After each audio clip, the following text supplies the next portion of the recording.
Bismillahirrahmanirrahim. Assalamualaikum warahmatullahi wabarakatuh. Kembali lagi di Garasi Bondan. Oke teman-teman, di belakang saya sudah ada Honda Mobilio facelift tahun 2017.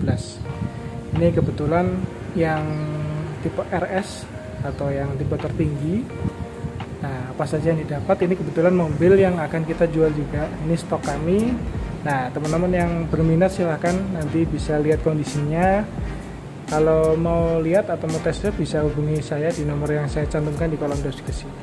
Nah, untuk yang facelift ini nanti apa saja yang didapat, kemudian apa saja yang berubah dari generasi pertama Mobilio yang 2015 itu, nanti akan saya videokan semua. Bagi teman-teman yang belum subscribe, ditunggu subscribe-nya dan tekan tombol lonceng untuk tidak ketinggalan video dari saya. Terima kasih.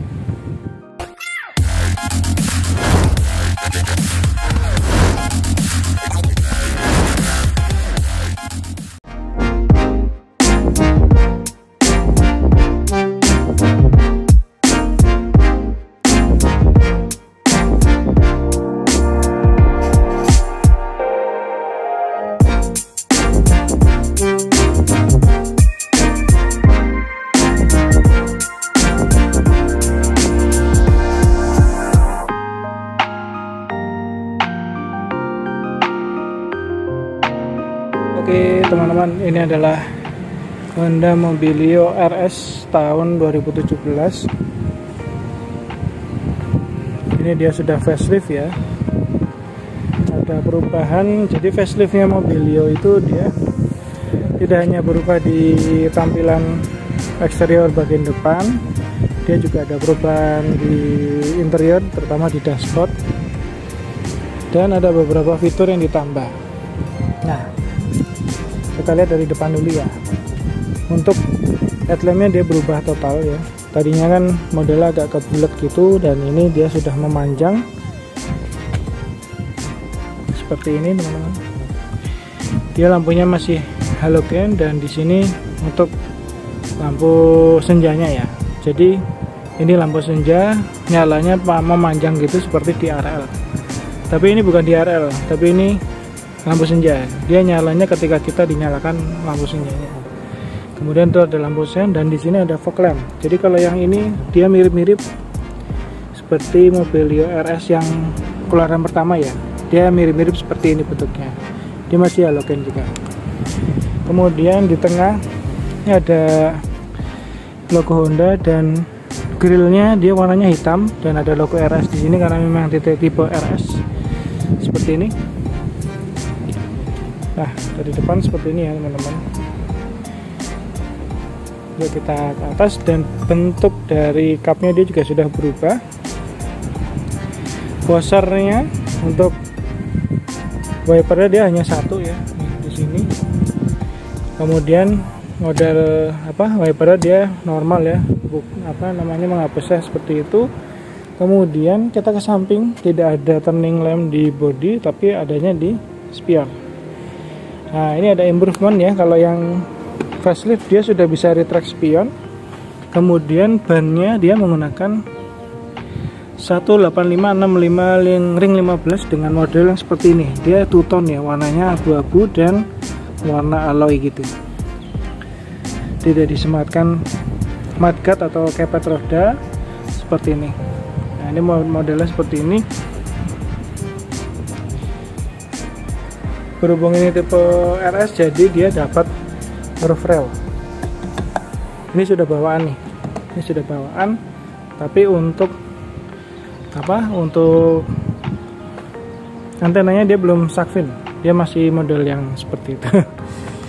Kemudian untuk handle-nya dia sudah dapat model tarik seperti ini, namun ini harusnya sewarna body ya. Ini hanya aksesoris. Ini lihat. Ini harusnya sewarna body, ini hanya tempelan ya teman-teman.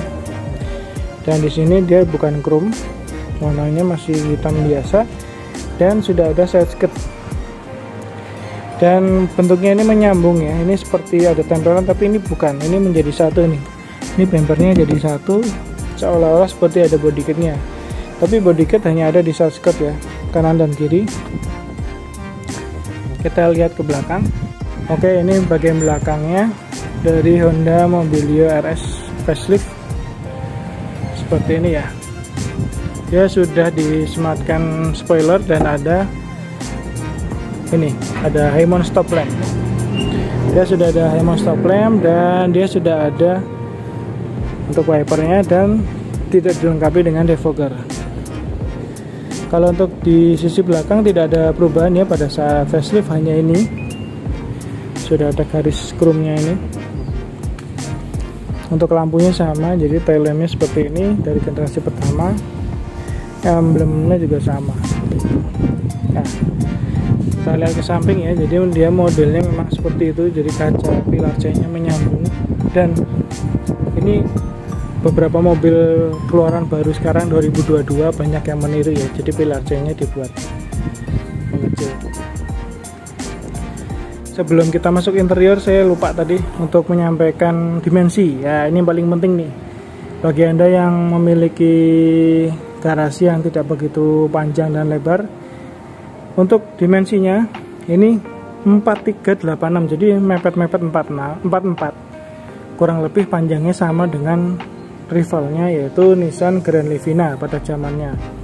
Jadi Grand Livina yang bentuknya sebelum mirip seperti Expander, ini panjangnya sama sekitar 4,4.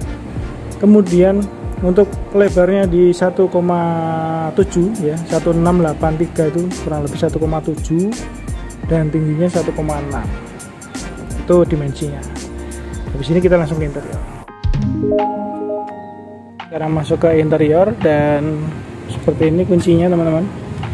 Seperti Honda tahun 2015 ke atas ya. Yang facelift beda dengan yang sebelum facelift untuk kuncinya. Seperti ini. Kita masuk. Nah, untuk interior pada tipe RS sama ya. Untuk warnanya rata-rata dominan hitam. Seperti ini, hitam semua. Di sini bahannya menggunakan plastik biasa. Kemudian di sini ada power window auto. Yang auto hanya di driver. Kemudian ada general lock. Kemudian ada pengaturan spion, dan di sini yang sudah berubah dia ada retract spion, dan di sini saya nyalakan dulu. Nah, jadi kalau yang generasi pertama dia hanya turun aja. Kalau yang ini setelah facelift dia bisa naik. Nah, untuk yang auto dia di driver dia bisa naik turun, hanya itu saja perubahannya. Sama ini dia sudah bisa retract spion atau melipat spion dari dalam. Untuk perubahan lainnya dia di dashboard ya, modelnya berubah, kita naik aja ya. Yeah. Nah, seperti ini. Ini tampilannya masih sama seperti yang sebelum facelift. Cup holder hanya satu dan yang lainnya storage untuk buku-buku dan lainnya. Nah, untuk layout dashboardnya dia berubah ya. Sebenarnya sebelum facelift berubah muka itu dia ada yang sudah seperti ini di tahun 2016 kalau tidak salah. Dia dashboard seperti ini, tapi untuk tampilan eksteriornya belum facelift ya. Jadi memang Mobilio itu kalau diurut memang perubahannya banyak banget. Berubah di dashboard, terus kemudian facelift total, facelift bagian depan dan interior juga sudah berubah seperti itu. Seperti ini untuk layoutnya ya. Dia masih menggunakan plastik keras. Ini kalau dilihat kita bisa bisa bilang ini sama ya dengan Honda Brio, Honda BRV, Honda Jazz. Ini mirip-mirip seperti ini. Lubang AC-nya ya seperti ini ya. Itu mirip-mirip, makanya banyak yang bilang Honda Mobilio, mobil Brio, kemudian BRV itu satu dashboard. Seperti itu.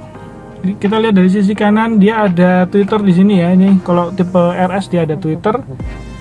Ini untuk isi AC-nya bisa dimatikan, dinonaktifkan di sini. Di tengah paten ya. Yang sebelah kiri juga sama seperti yang kanan, bisa dinonaktifkan. Kemudian itu untuk speedometer, jarumnya merah ya. Jadi kalau tipe RS dia merah. Sebelah kanan ini ada MID-nya, ada odometer trip A. Ini ada range-nya yang masih bisa ditempuh 24 km, ini udah mau habis bensin. Average bahan bakar trip B, average bahan bakar lagi. Nah, ini untuk merubah jam. Ini yang paling atas itu jam, tampilan jam. Yang bawah untuk suhu di luar mobil. Yang atas itu average bahan bakar secara real ya. Ini selalu berubah-ubah. Kalau yang bawah ini penunjuk bahan bakar. Seperti itu. Kemudian setirnya ini masih sama seperti generasi pertama Mobilio, hanya perbedaannya di sini nih. Ini warnanya abu-abu, kalau yang awal itu warnanya silver. Dan ini masih sama ya. Steering tidak ada teleskopik juga. Kemudian pengaturan wiper hanya depan belakang. Yang belakang on langsung, tidak ada intermittent. Kalau yang depan ada intermittent tapi tidak bisa diatur jeda waktunya. Kemudian yang sebelah kanan ada fog lamp, pengaturannya dari sini ya. Kalau yang lama itu di sini. Jadi kayak seolah-olah kayak nggak original ya. Kalau yang tipe RS generasi pertama dia nggak di sini teman-teman. Nih, kalau ini kan di sini nih, jadi satu dengan sen dan lain-lain. Kalau yang generasi pertama di sini. Insya Allah kapan-kapan saya videokan juga yang generasi pertama. Kebetulan keluarga kami, adik saya pakai mobil RS yang generasi pertama. Nanti saya videokan biar paham bedanya apa aja, improve-nya apa aja. Kemudian di sini sudah ada vehicle stability control. Susah banget. VSC ya. Jadi nah, ini menonaktifkannya, ditekan lama itu indikatornya di situ. Nah, ini kalau yang generasi pertama nggak ada. Kalau yang setelah facelift dia ada. Di sini dummy ya. Ini bisa kita gantikan untuk engine start buttonnya di sini ya, dimodifikasi. Kemudian untuk layarnya sudah touchscreen seperti ini, 6,5 in kalau nggak salah. Sudah terintegrasi di sini. Kemudian AC-nya dia sudah digital, pengaturan atas bawah ya, oke, maksimal. Kemudian auto AC juga ada, seperti itu, tapi tidak ada heater ya teman-teman. Kemudian di sebelah kiri di sini teksturnya halus gini ya, warnanya abu-abu. Di sini warnanya abu-abu juga. Glove boxnya dia lumayan besar aja, nggak terlalu besar sekali. Atas ada cermin, di sebelah kanan ada cermin juga, tapi tidak ada tutupnya ya. Ada lampu baca jadi satu, dan gripnya dia model paten, tidak bisa lipat gitu. Dan di bawah ada storage di sini, kemudian ada cup holder di sini dua, kanan kiri, CVT. Kemudian ini handremnya masih handrem manual. Di sini ada storage lagi ya, seperti itu.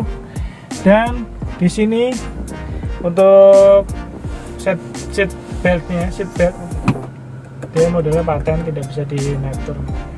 Nah, untuk joknya dia seperti ini teman-teman, hanya sliding dan reclining, tidak ada lift adjuster.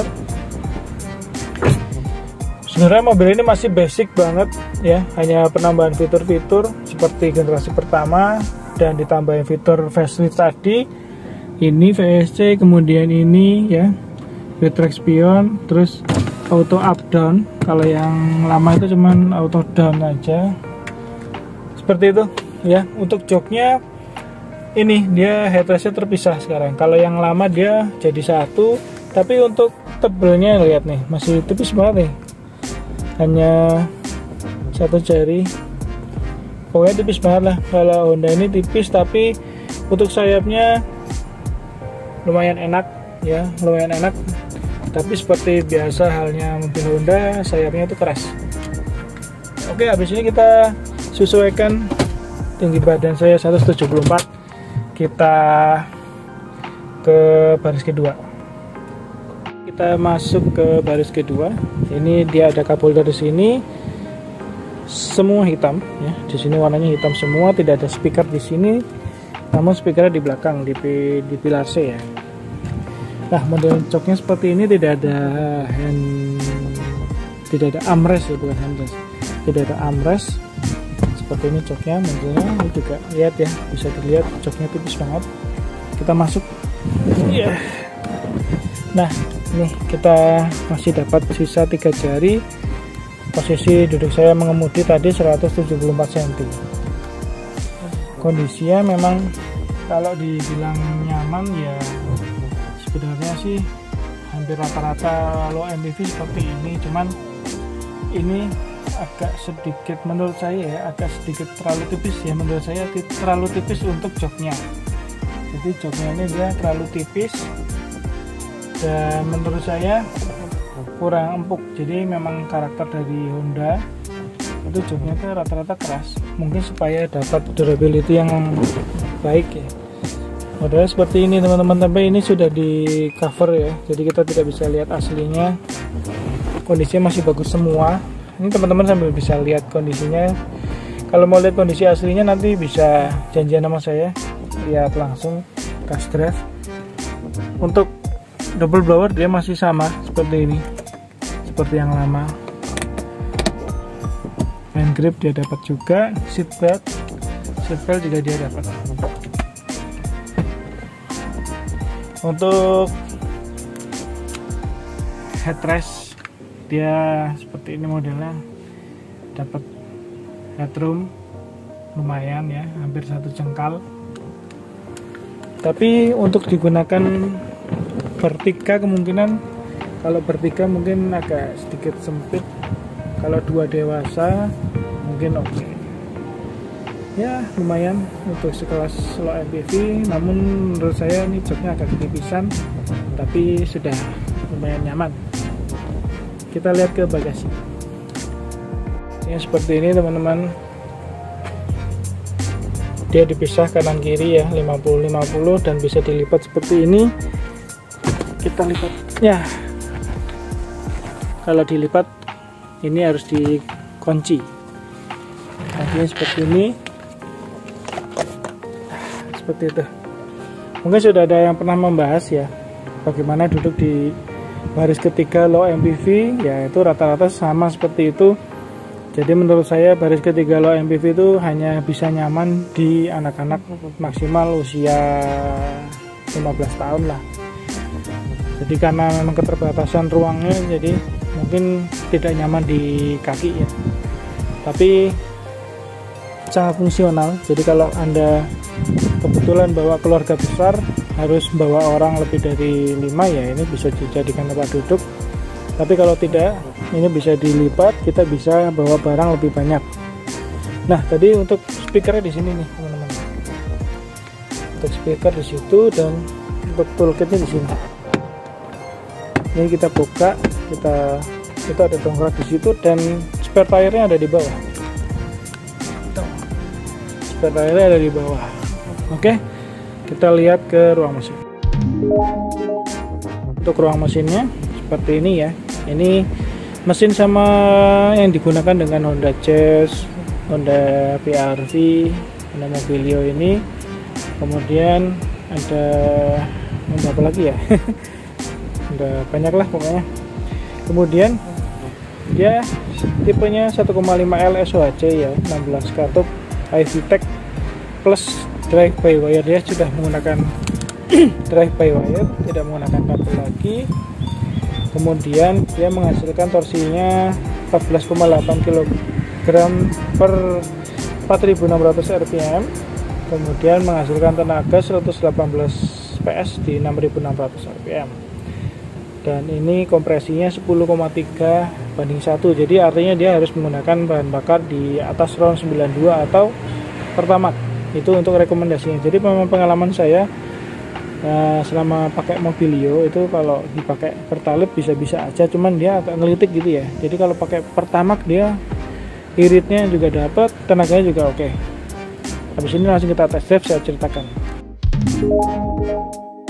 Oke teman-teman, sebelum kita lakukan test drive seperti biasa, saya komentari posisi duduknya.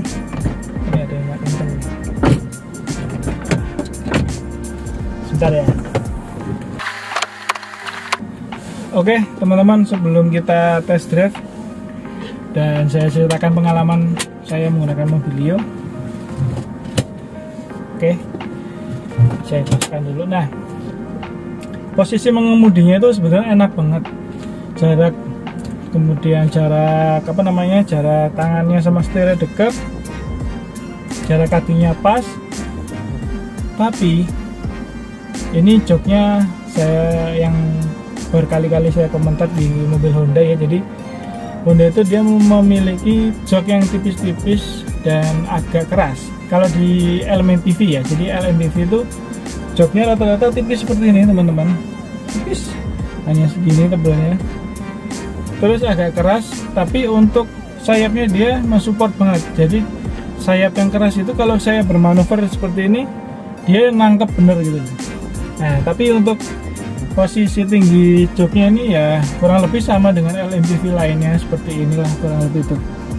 Pundak saya di sini, dia di bawahnya dikit. Headrestnya tapi ini sudah ada improvement ya, bisa dipisah. Kalau yang generasi pertama Mobilio itu joknya itu jadi satu, jadi headrestnya ini nggak bisa dinaik turunkan, kan sangat sayang banget. Tapi ini bisa dinaik turunkan jadi lumayan pas. Tapi kita agak seperti ini kalau mau dapat headrestnya.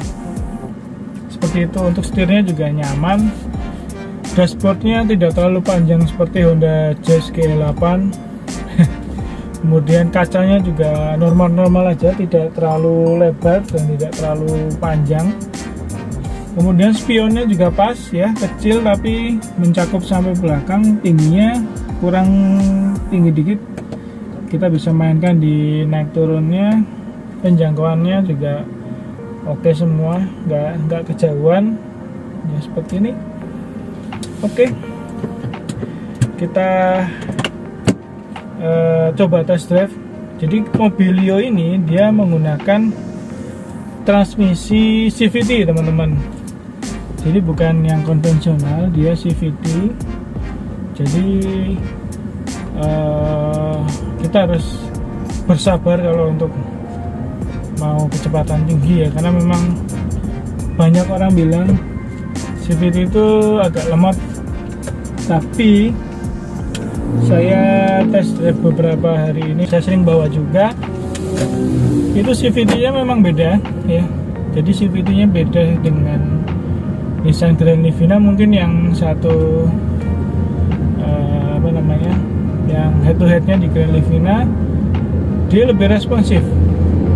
Untuk ininya, responnya dia sangat responsif di Mobilio, karena memang horsepower-nya kita bisa lihat dari angkanya aja dia lebih besar ya, 118. Kalau Grand Livina itu 108. Grand Livina ya, bukan yang model seperti, bukan New Livina ini yang seperti Expander, bukan. Jadi Grand Livina itu 109, kurang lebih 109 horsepower, dan yang ini 118. Jadi memang hentakannya lebih kencang di Mobilio. Nah, nanti seperti biasanya ini kita jalan dulu di jalan yang bagus. Nanti kita ke jalan yang jelek, kita coba ya gimana sensasi mengemudi Honda Mobilio. Saya jalan ini kilometer 25-30 km per jam, itu road noise-nya sangat terasa. Kemudian suara peredaman pintu juga masih terasa. Jadi memang layaknya seperti LMPV lainnya, namun untuk saya bandingkan dengan Grand Livina, untuk peredaman pintunya lebih bagus di Grand Livina. Tapi ini sudah cukup lah untuk menurut saya. LMPV seperti ini sudah rata-rata seperti ini, masih terdengar suara pintu-pintu, kemudian road noise-nya itu juga masih terdengar. Dan lebih bagusnya sih memang dikasih peredam ya, untuk di lantai, di pintu ditambahi lah, untuk supaya kita lebih nyaman di dalam.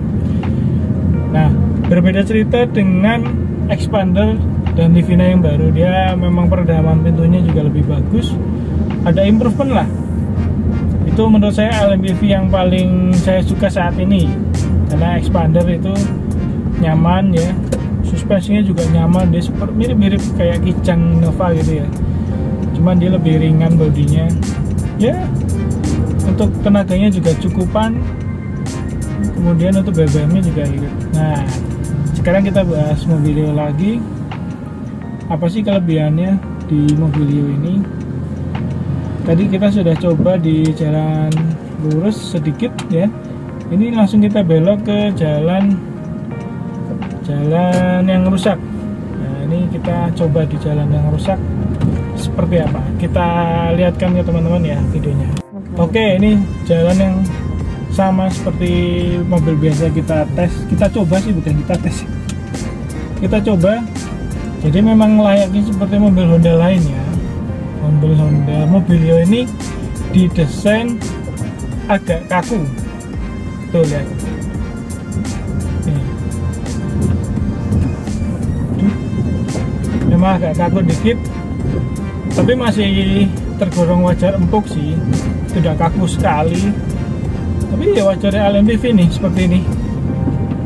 Ya, dia kaku cuman enak ya, gimana ya, kaku-kaku enak. Seperti itu. Beda dengan karakternya Grand Livina ya. Kalau Grand Livina itu memang empuk, lebih empuk dari ini, jauh lebih empuk dari ini.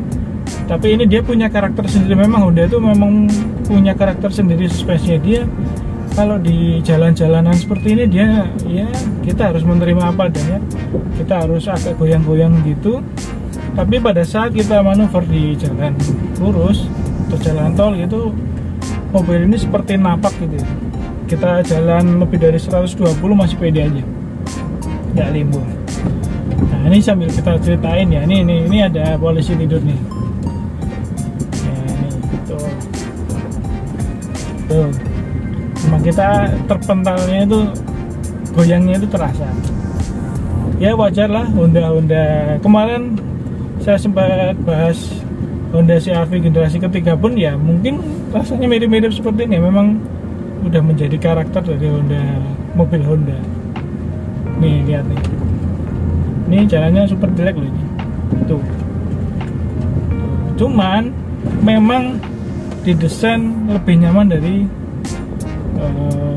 SUV ya, menurut saya gitu. Kemarin kita nyoba di CR-V, kondisinya mungkin lebih agak kaku dari ini. Itu apakah karena memang suspensinya karena udah usia atau memang dari karakter dari Honda CR-V? Tapi kalau di Honda Mobilio ini, karena ini mobil masih lumayan baru ya, 2017, itu bandingannya juga masih lumayan empuk. Dan kelihatan ya, memang kelihatan karakter dari kakunya Honda itu memang kelihatan banget. Seperti itu. Setelah ini kita coba lagi, seperti biasa kita nanti ke jalan bebas hambatan di ring road. Kita coba mesinnya, kita coba ya, bukan kita tes. Beda ya, kalau tes kan mobil baru kita tes. Kalau ini kita coba seperti apa. Jadi teman-teman yang belum punya pengalaman tentang Mobilio dan pengen nih beli Mobilio, nah ini saya ceritain. Teman-teman, ini kita sudah sampai di ring road. Kita bisa coba di jalan yang lurus, halus. Ini mobil enak banget. Kalau memang udah ketemu jalan lurus, ya hanya bergelombang dikit-dikit gitu kan. Kita bermanuver nih, ini kita bermanuver nih. Jalan 60, 80 kita manuver. Set. So. Enak banget. Suspensinya merespon dengan baik karena tadi itu ya agak kaku. Terus untuk sayapnya juga menerima badan kita sebelah kanan tuh guys, sigap karena memang agak keras. Kondisi suspensi yang memang agak keras itu mendukung sekali ya ketika kita bermanuver seperti ini di jalanan yang lurus. Ini kita manuver nih, pindah jalur.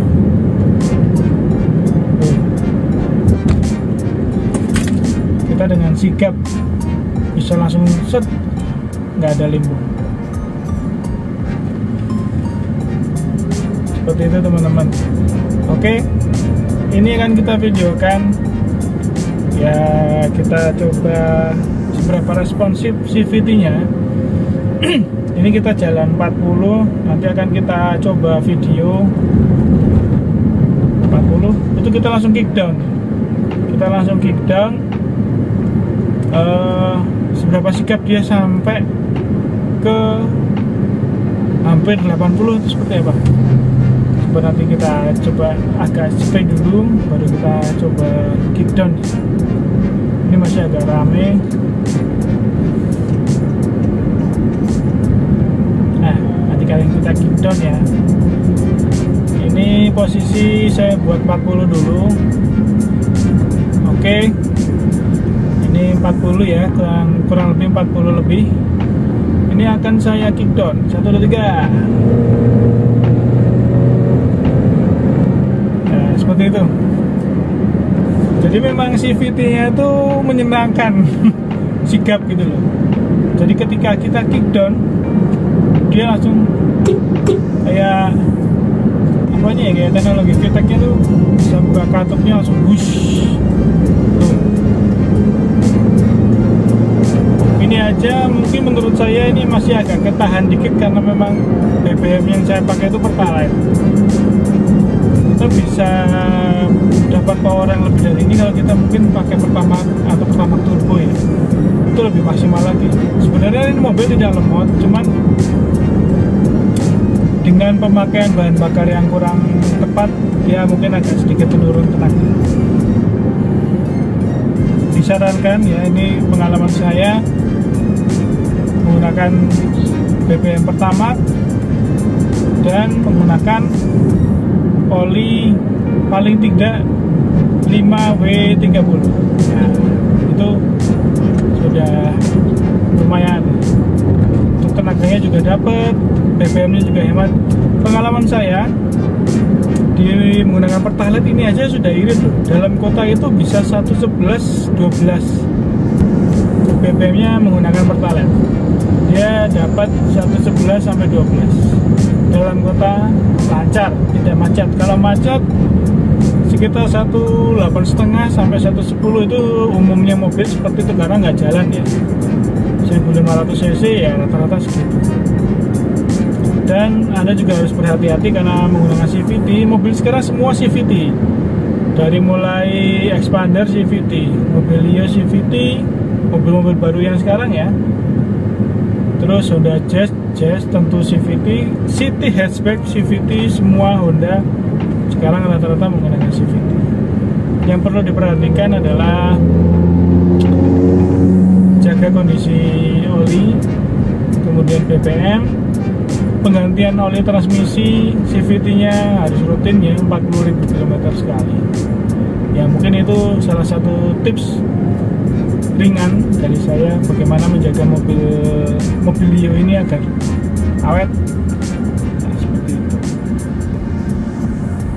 Oke teman-teman, untuk pengetesan, untuk pencobaan ini bukan sesi tes ya, karena tes itu mobil-mobil pada saat mobil ini baru juga sudah banyak yang ngetes di beberapa media. Di sini hanya saya refresh saja. Kebetulan kita punya stok Honda Mobilio 2017 yang facelift seperti ini kondisinya. Dan yang didapat ini tadi itemnya sudah saya sebutkan. Kesimpulannya mobil itu tidak ada yang sempurna, tergantung kita menerimanya seperti apa.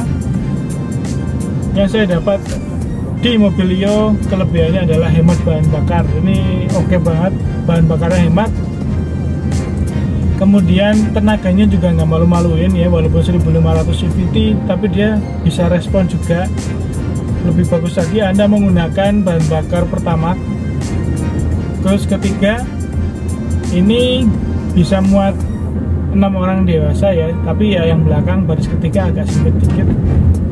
Apalagi ya kelebihannya, yang keempat, dibawa jalan-jalan, dibawa gaul, dibawa kondangan itu juga modelnya oke. Ya, walaupun Honda Mobilio yang tipe standar pun saya lihat tuh masih bagus lah, bentuknya masih oke lah. Spare part itu juga tidak sulit ya, dan murah, tidak mahal ya. Kayak rata-rata mobil hampir sama ya teman-teman, mau Toyota, mau Honda, Suzuki, itu kayaknya saya rasa itu hampir sama-sama, mirip-mirip aja spare part. cuman memang ada yang menawarkan berbagai merek, ada yang hanya original dari merek tersebut, misalnya Honda gitu ya. Itu mungkin ada beberapa varian lain lah yang bisa membuatnya mereka lebih murah spare part ya, karena ada pihak ketiga yang menyediakan khusus untuk mobil itu. Nah, selama ini sih pada saat saya merawat Honda Mobilio punya adik, itu saya gunakan contoh yang fast moving, filter oli ya saya menggunakan yang oli, tapi saya menggunakan 5W30 selain merek Honda. Honda itu bisa menggunakan oli berbagai macam merek ya. Yang saya pakai itu Honda oli selain Honda, itu tidak ada masalah. Yang penting Anda ganti 5.000 km sekali, itu aman. Apalagi ya, terus kekurangannya menurut saya pada saat kita jalan di jalan yang kurang baik atau bumpy, keriting, itu kondisinya mungkin menurut saya kurang nyaman karena memang agak kaku suspensinya. Kemudian joknya ini keras ya.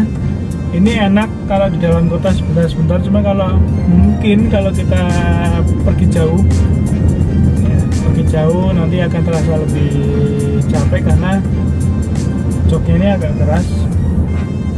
Terus kekurangan lainnya, ini ban tail trim ini semua tipis-tipis dan peredamannya juga kurang maksimal ya. Mungkin ini moderate ya, LMPV rata-rata seperti itu. Ini semua tipis banget, tapi tidak separah mobil LCGC ya. Kalau LCGC dia lebih tipis dari ini. Oke, mungkin kesimpulannya seperti itu. Mobil ini masih layak banget, kondisinya masih fresh, masih prima ya, normal pemakaian aja. Kemudian untuk elektronik semua masih berfungsi normal. Odometer juga 50 ribuan, tidak terlalu gondrong. Pokoknya overall masih oke banget, masih bisa dibuat beberapa tahun ke depan masih tanpa ada masalah, insya Allah. Oke teman-teman, kita akhiri dulu video ini. Sampai juga di akhir video. Mohon maaf apabila saya ada kekurangan dalam menyampaikan video ini. Semoga bermanfaat bagi Anda yang sedang mencari referensi mobil LMPV harga 150 hingga 200 jutaan dalam kondisi bekas. Ini bisa saya rekomendasikan salah satunya di Honda Mobilio RS tipe tertinggi. Oke, jangan lupa subscribe dan tekan tombol loncengnya untuk tidak ketinggalan video-video dari kami. Kami undur diri dulu. Sampai ketemu di video-video kami selanjutnya. Wassalamualaikum warahmatullahi wabarakatuh.